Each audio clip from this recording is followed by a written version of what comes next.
मित्रांनो नमस्कार. मनोगत या यूट्यूब चॅनलमध्ये आपले मनापासून स्वागत. राजसत्ता आणि सत्तेतून निर्माण झालेला उन्माद जेव्हा केव्हा हातात हात घालून फिरतो, तेव्हा राजसत्तेतून निर्माण झालेल्या उन्मादातून भ्रष्टाचारी कृत्याला बळ मिळतं. हे ऐतिहासिक सत्य काल महाराष्ट्रामध्ये पुन्हा अधोरेखित झालंय. मी एव्हाना बोलतोय महाराष्ट्र राज्याचे उपमुख्यमंत्री असलेल्या अजित पवारांबद्दल. अजितदादांनी घाम गाळून, काबाड कष्ट करून आणि अपार अशी ढोर मेहनत घेऊन मिळवलेली 1,000 कोटीची प्रॉपर्टी जी ईडीने जप्त केली होती, ती अखेर अपेक्षेप्रमाणे भारतीय जनता पक्षाच्या प्रणीत असलेल्या दिल्लीतील लवादाने ही अजितदादांना मुक्त करून दिली. आणि ही मुक्त करून दिली असताना अजितदादांचं त्याबद्दल मनापासून अभिनंदन करायला काही हरकत नाहीये. कारण दादा समग्र महाराष्ट्राच्या विकासासाठी, महाराष्ट्राच्या नवनिर्माण घडवण्यासाठी हे भारतीय जनता पक्षाकडे गेले होते. आणि भारतीय जनता पक्षाने आपल्या ब्रँडेड असलेल्या धुलाई मशीनमधून अजितदादांना स्वच्छ करून घेतलं होतं. दादा स्वच्छ झाला असं मी म्हणणार नाही. अनेकांनी ईडीच्या भीतीने यापूर्वी भारतीय जनता पक्षाची वाट धरली आणि ईडी ही देशभरातील नामांकित संस्था आहेत. त्यामुळे ईडीमुळे असाध्यतेकरिता साध्य हे सुभाषित चपखल ईडीच्या बाबतीत बसतं. आणि ईडी ही जरी स्वायत्त संस्था असली तरी ईडी मात्र कुठल्याही परिस्थितीमध्ये ही भारतीय जनता पक्षाला आश्रित असलेली किंबहुना भारतीय जनता पक्षाची बटीक असलेली संस्था ही निर्माण झालेली आहेत, हे मात्र ह्या ठिकाणी अधोरेखित केल्याशिवाय राहत नाहीये. अनेक उदाहरणापैकी जे ईडीच्या भीतीने भारतीय जनता पक्षाच्या आश्रयाला गेलेले आहेत, त्यामध्ये महाराष्ट्र राज्याचे यापूर्वीचे मुख्यमंत्री असलेले एकनाथ शिंदे हे भारतीय जनता पक्षाला जाऊन मिळाले आणि मुख्यमंत्री झाले. तसेच हेमंत बिस्वास हे भारतीय जनता पक्षामध्ये जाऊन मुख्यमंत्री झाले. नितीश कुमार भारतीय जनता पक्षात जाऊन मुख्यमंत्री झाले. अजित पवार भारतीय जनता पक्षाबरोबर जाऊन 3दा उपमुख्यमंत्री झाले. वरून आयकर विभागाकडून जप्त झालेली 1,000 कोटींची संपत्ती परत मिळवता ही दादांना आली आहेत. शिखर बँकेच्या कथित घोटाळ्याची क्लीन चिट मिळून मुंबई पोलिसांकडून क्लोजर रिपोर्ट हा दादांनी मिळवला. मग मात्र प्रश्न निर्माण होतो, अजितदादा काका शरद पवारांबरोबर राहून काय मिळवणार होते? काकांबरोबर राहून हजारो कोटीची संपत्ती ही दादांनी मिळवली असती का, असा स्वाभाविकपणाने प्रश्न निर्माण होतो. तर मित्रांनो, या प्रश्नाचं उत्तर अजिबात नाहीये. अजितदादांनी महाराष्ट्रातील राजकारणात जो पक्ष फोडण्याचा अट्टहास केला, त्याला कुठलीही विचारधारा नव्हती, कुठलंही लॉजिक नव्हतं. राजकीय व्यवहारातून महाराष्ट्राच्या विकासाचा फक्त सोनेरी मुलामा हा अजितदादांनी दिलेला होता. दादा हे कालही सत्तेचे पूजक होते आणि आजही दादा सत्तेचे पूजक आहेत. सत्तेशिवाय अजितदादा राहू शकत नाही. राजकारणात कधी कोणाचा भाव वधारेल हे मात्र अजितदादांकडे पाहिल्यावर सांगता येत नाहीये. जे घोटाळ्यातून अर्थ रोडच्या अंडा शेलमध्ये जायला पाहिजे होते, ते मात्र अलीकडच्या राजकारणामध्ये सत्तेच्या मखरात बसल्याचं आज आपण मात्र दुर्दैवाने बघतोय. यातून राजकारणाबरोबर सत्तेचं झालेलं अवमूल्यन आणि लोकशाहीचे उडालेले धज्जे अलीकडच्या काळात बिनदिक्कत उडाल्याचे आपण या ठिकाणी बघतो आहोत. भारतीय जनता पक्षाची महायुती महाराष्ट्रात निवडणूक जिंकली असती तरी त्यांचा मात्र नैतिकदृष्ट्या हा पराभव झालेला आहे. ज्या अजितदादांवर विनोद तावडेंपासून किरीट सोमय्या, प्रवीण दरेकर, देवेंद्र फडणवीसांपासून देशाच्या प्रधानमंत्री असलेल्या नरेंद्र मोदींनी 70,000 कोटीच्या सिंचन घोटाळ्याचे आरोप हे भोपाळच्या जाहीर सभेमध्ये नरेंद्र मोदींनी केले होते. परंतु त्यांचेच आरोप खोटे ठरवत अजितदादांना 1,000 कोटीची संपत्ती ही परत करावी लागली. यातून आमच्या ग्रामीण भागात नेहमी म्हटलं जातं, या प्रकाराला थुकून चाटणे असं ग्रामीण भागामध्ये आजही म्हटलं जातं.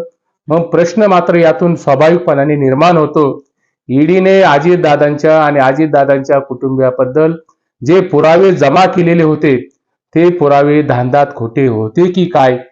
फडणवीस आणि तावडेंनी सभागृहामध्ये आणि सभागृहाच्या बाहेर महाराष्ट्रातील अनेक जाहीर सभांमध्ये सिंचन घोटाळ्यातील बैलगाडीभर पुरावे हे आमच्याकडे आहेत, महाराष्ट्रातील जनतेला या प्रश्नांची उत्तरं ही अजितदादांच्या बद्दल फडणवीसांनी आणि तावडेंनी देण्याची गरज ही आज निर्माण झालेली आहे. भारतीय जनता पक्षाच्या सत्ता काळामध्ये कुठलीही गोष्ट अशक्य नाहीये, अजिबात नाहीये. ज्या सभापती असलेल्या राहुल नार्वेकरांना सर्वाधिक पक्षांतर केल्याचा अनुभव आहे, त्यांच्याकडे पक्षांतर बंदी कायद्याचा निकाल हा देवेंद्र फडणवीसांनी भारतीय जनता पक्षाने शिंदेच्या सेनेबद्दल आणि उद्धव ठाकरेंच्या सेनेबद्दल असलेल्या वादामध्ये दिलेला होता. एकूणच की काय, अजितदादांना उपमुख्यमंत्री पदाची शपथ दिल्यानंतर दादांची चिंता ही मिटली असली तरी दादांनी मात्र यातून लक्षात घेतलं पाहिजे, राजकारण करत असताना बिनधास्तपणे कसेही वागा, सत्तेचा अमर्याद वापर कसाही करा, कुणाच्याही कानशिलात हाना, जमलं तर पोलीस स्टेशनमध्ये जाऊन दिवसाढवळ्या गोळ्या झाडा. कायद्याची भीती ही महाराष्ट्रामध्ये उरलेली दिसत नाहीये. तेव्हा आणि तेव्हाच बेसुमार आर्थिक भ्रष्टाचाराला महाराष्ट्रामध्ये अभय मिळतं. कारण अजितदादांच्या प्रकरणातून हे समोर आलेलं आहे. हे सर्व होत असताना मात्र सागर बंगल्यावर आमचा बॉस बसलेला आहे आणि दिल्लीमध्ये आमचा बॉस हा बसलेला आहे, अशी जी मानसिकता भारतीय जनता पक्षाच्या तथाकथित मंडळीमध्ये निर्माण झालेली आहे, ती मात्र निश्चितपणाने चिंतनीय आहे. सध्याच्या राजकीय परिस्थितीत विरोधकांचं संख्याबळ हे सत्ताधाऱ्यांपुढे लढण्यास पुरेसे दिसत नाहीये.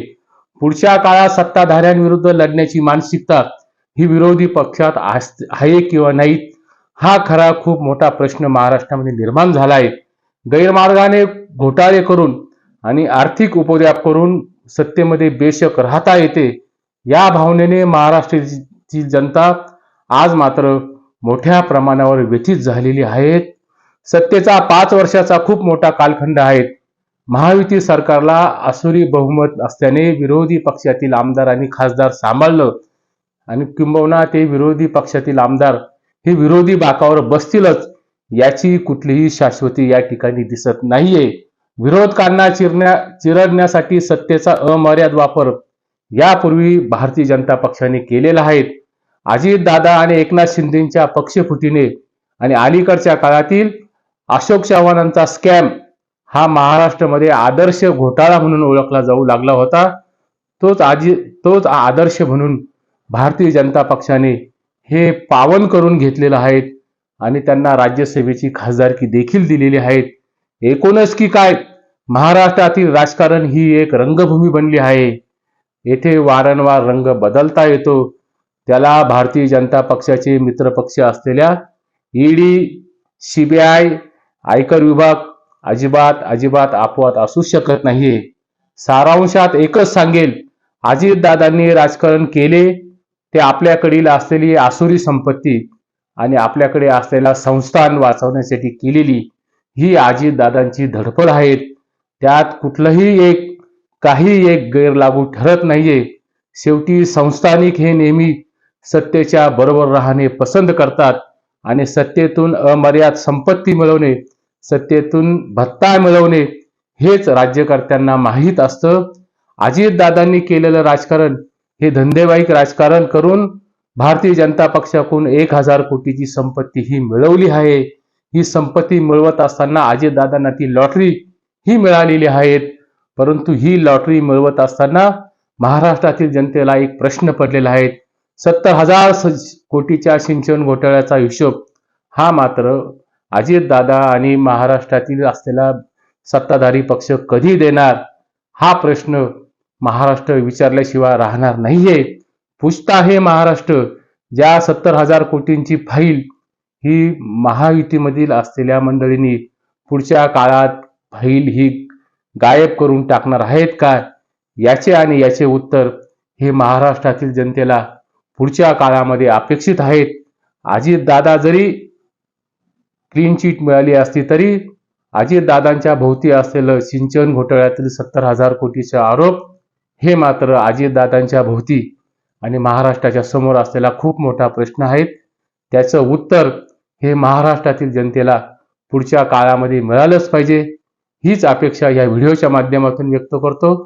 तुर्तास येथेच थांबतो. हा व्हिडिओ आवडला असेल तर व्हिडिओला लाईक करा, चॅनलला मात्र सबस्क्राईब करायला विसरू नका. नमस्कार.